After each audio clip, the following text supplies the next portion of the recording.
Welcome back. We closed last video by asking how you can protect yourself when it comes to credit card debt. And one of the ways we can protect ourselves is by not opening up cards we don't have to. So let's look at an example of the red card, which is a company card from Target. So does anyone in this class stop for a minute and think about it? Have one of these cards. You might not even know that you do. But to explore this example, let's think about a computer that I bought at Target the other day.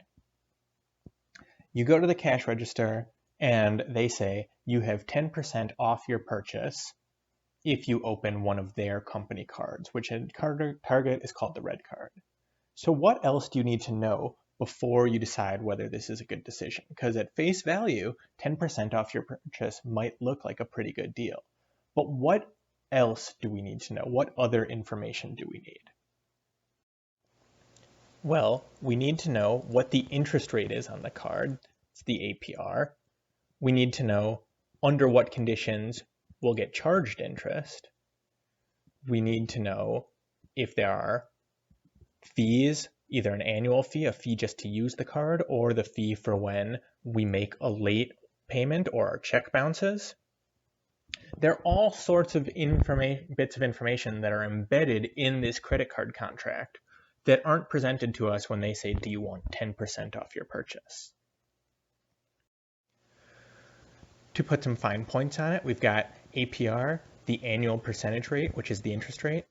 Now, if the APR is usually, say, 25.2, which we saw on that last slide, but interest is compounded monthly. So what's the monthly interest rate? Well, we've got to divide that by 12. So we're paying more than 2% a month just when we use this card.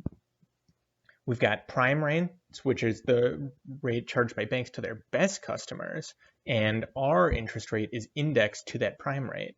And some cards charge an annual fee, a fee just to use the card. And on some of these premium credit cards, these platinum ones, these reserve ones, the fee can be quite large. So let's say that the computer that we want to buy is $1,000.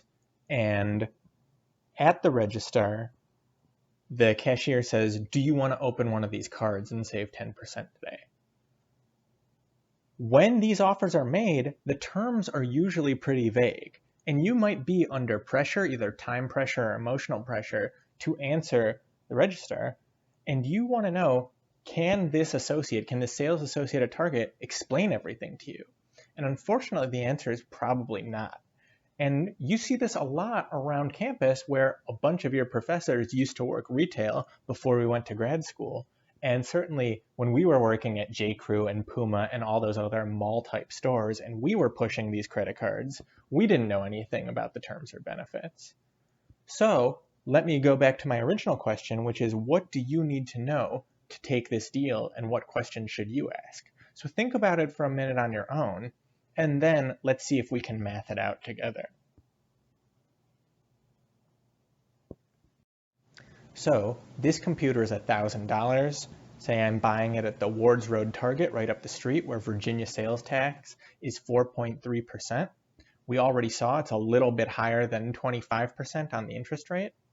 So what's the computer? It's $1,000. We're saving 10% on that because we might open up the credit card, but we're still paying tax on the computer. So we save $100 on this purchase. Is it worth it? Well, it might be worth it if we pay off the entire bill when it comes right away, because in that case, we are not being charged any interest. On the other hand, maybe we're paying off just the card minimum, that $25 each month, and not putting any new charges on the bill. And in a third scenario, maybe we're paying off not the full amount, but more than the minimum. Maybe we're paying $50 a month with no new charges on the bill.